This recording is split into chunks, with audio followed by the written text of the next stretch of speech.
Just a year ago, we passed 400 parts per million of carbon dioxide in the atmosphere.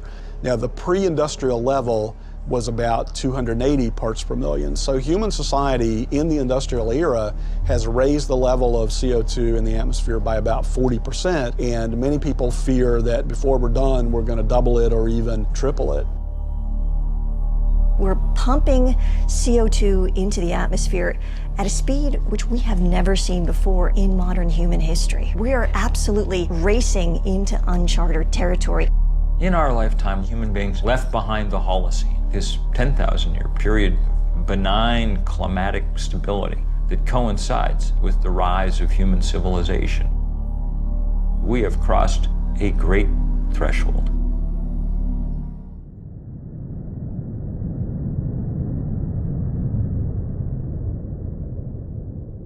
Scientists are screaming from the rooftops about us avoiding going over a 2-degree rise in the temperature of the planet. Why are they so worried about that? If we go over that amount of warming, there are feedback loops in our ecosystems, tipping points that climate change could spin out of control, and it happens like that. There are switches that can be tripped where suddenly you are in brand new territory and you don't even begin to know what to do about it. This is not a linear kind of problem that we're dealing with. This is very much an exponential kind of problem.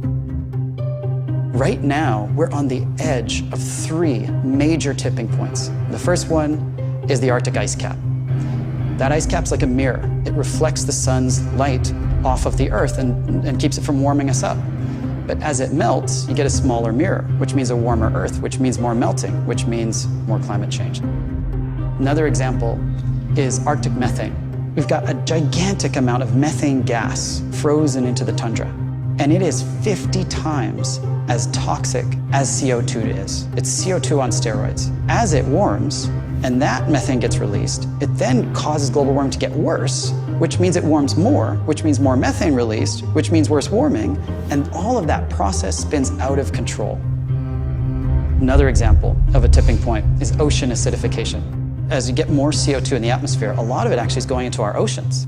And a lot of stuff, like plankton, can't live in that kind of acidified water. And plankton is the basis of the food chain. If the plankton die, we lose the whole ocean ecosystem.